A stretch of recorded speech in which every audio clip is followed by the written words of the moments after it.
మరో అరాచకం వెలుగు చూసింది. తెలంగాణలోని జనగామ టౌన్లో కోస్టా యాప్ పేరుతో 15 కోట్లకు వేసేశాడు ఒకడు. ప్రస్తుతానికి 15 కోట్లే అక్కడ బయటకు వచ్చింది, కానీ అది తెలుగు రాష్ట్రంలోనే కాదు, దక్షిణ భారతదేశంలో దాదాపుగా 1500 కోట్ల రూపాయలు జనం నుంచి వసూలు చేశాడు.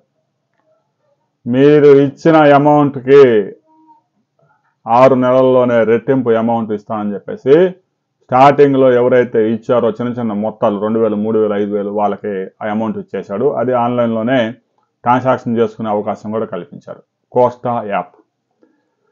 ఇక వీళ్ళంతా వెళ్ళి 5000 ఇస్తే 6 నెలలు తిరిగేసరికి 10,000 వస్తున్నాయని చెప్పేసి విస్తృతమైన ప్రచారం చేశారు గల్లీ గల్లీకి.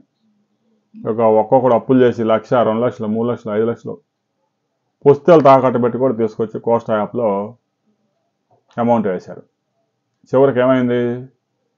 డ్రా చేసుకోవడానికి లేకుండా ఆ డబ్బంతా కాజేసి జంపు. ఆర్బీఐ ఇలాంటి కార్యక్రమాలు జరుగుతూ ఉంటే నిఘా వ్యవస్థ లేదు ఆర్బీఐకి. సెబీకి ఆడ ఒక కార్యాలయం. ఇక ఈడీలు, సిబిఐలు వారు రాజకీయ నాయకుల కేసులు చుట్టనే సరిపోతా ఉంది. ఇన్కమ్ ట్యాక్స్ వాళ్ళు ఉన్నారంటే వాళ్ళకి సంబంధమే లేదు. పోలీసు వ్యవస్థ ఉందంటే వాళ్ళు ఎన్ని కార్యక్రమాలని చూస్తారు? ఒక యాప్ వాడు 100 కోట్లు, 200 కోట్లు, 300 కోట్లు వేసుకొని పోయి మాకు అన్యాయం జరిగింది అని జనమంతా స్టేషన్కి వెళ్ళి గగ్గోలు పెట్టిన దాకా ఆ అరాచకం వెలుగులోకి రావడం లేదు. మామూలుగా ఎవడైనా ఒక డిపాజిట్ సేకరించాలంటే ఆర్బీఐ దగ్గర నమోదు చేసుకుని ఉండాలా, అనుమతులు తీసుకోవాలి. డిపాజిట్లు ఎవడు పడితే వాడు స్వీకరించడానికి లేదు. చిట్ ఫండ్ పెట్టాలన్నా కూడా చిట్ ఫండ్ కంపెనీ రూల్స్ అన్నీ ఉన్నాయి, రిజిస్ట్రేషన్లు అన్నీ చేయాలి. ప్రతి చిట్టు రిజిస్ట్రేషన్ చేయాల్సి ఉంటుంది. అంతేగాని ఇష్టం వచ్చినట్టు ప్రజల దగ్గర నుంచి డబ్బు సేకరించడం, ముందు ఒక 10 మందికి బిస్కెట్లు వేయడం పెద్ద ఎత్తున. 2,000 ఇస్తే వారం తిరిగేసరికి 4,000, 5,000 ఇస్తే 6 నెలలు పోయేసరికి 10,000 అట్టా కొంతమందికి వేయడం. వాళ్ళంతా పోయి పెద్ద ఎత్తున ప్రచారం చేయడం, జనం అంతా లక్షలు వేయడం, పెద్ద అమౌంట్ కాగానే జంపు.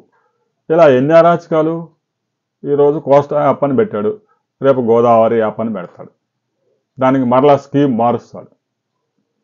10,000 ఇస్తే రోజుకు 100 అని పెడతాడు.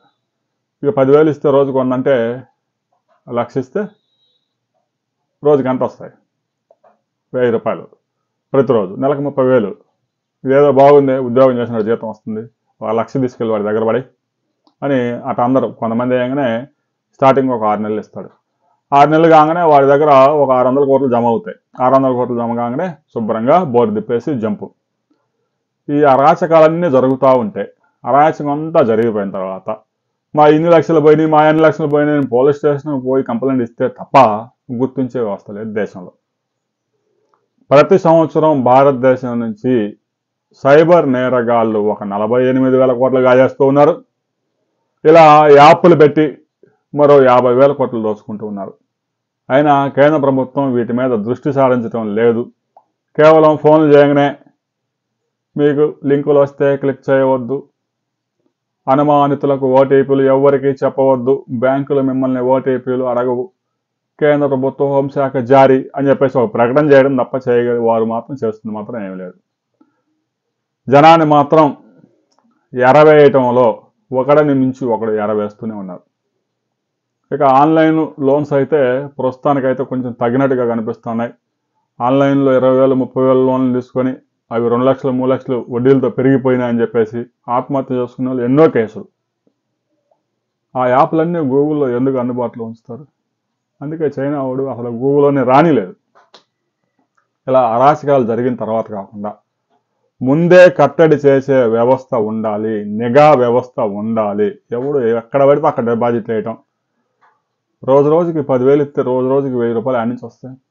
కామన్ సెన్స్ ఉండాలా, అత్యాశ పనికిరాదు. ఇవన్నీ ఎత్తిపోయే కంపెనీలన్నీ పెద్ద ఎత్తున ఏరేస్తారు. 10,000 ఇస్తావా, నీకు సాయంత్రానికి 1,000 రూపాయలు ఇస్తాను. స్టార్టింగ్లో కొంతమందికి ఇస్తాడు, పెద్ద ఎత్తున అమౌంట్ జమ కాగానే జంప్ అవుతాడు. ఇప్పటికే చిట్టీల పేరుతో ఒక్కొక్కడు 3 కోట్లు, 4 కోట్లు, 5 కోట్లు, 10 కోట్లు వేసి జంప్ అయిపోతా ఉన్నారు. రాబోయే రోజుల్లో ఈ ఆర్థిక వ్యవస్థ ఎటు దారితీస్తుంది అనేది కూడా అనుమానంగా ఉంది. ఇలాంటి వ్యవస్థని కంట్రోల్లోకి తీసుకోకపోతే రాబోయే రోజుల్లో బ్యాంకు ఖాతాలు కూడా అంత సేఫ్ కాదు. ఇప్పటికే ఎస్బీఐ యోనో యాప్ని ఆండ్రాయిడ్ 11 కన్నా ఎక్కువ వెర్షన్ ఉంటేనే మీరు వాడండి. వచ్చే నెల నుంచి ఆండ్రాయిడ్ 11 కన్నా వెర్షన్ తక్కువ ఉంటే ఆ ఫోన్లలో ఆ యోనో యాప్ పనిచేయదు. ఎందుకంటే సెక్యూరిటీ లెవెల్స్ పెరిగిపోతూ ఉన్నాయి. నేరగాళ్ళు ఎలాంటి సెక్యూరిటీనైనా ఛేదించుకుంటూ ముందుకు వెళ్తా ఉన్నారు. వారి దగ్గర కూడా పెద్ద పెద్ద సాఫ్ట్వేర్ ఇంజనీర్లు పెట్టుకొని పెద్ద నెట్వర్కే నడుపుతా ఉన్నారు సైబర్ నేరగాళ్ళు. దీంతో ఎప్పటికప్పటికి భద్రత అప్డేట్ చేసుకోవడం తప్ప చేయగలిగింది ఏమీ లేదు. వేల కోట్లు దోచుకున్న తర్వాత కేంద్ర రాష్ట్ర ప్రభుత్వాలు వారిని చేయగలిగింది కూడా ఏమీ లేదు. అప్పటికే విదేశాలకి డబ్బంతా తరలిపోతూ ఉంది. దీని మీద మీ అభిప్రాయాలు, మీ ఎక్స్పీరియన్స్లు కూడా షేర్ చేయండి.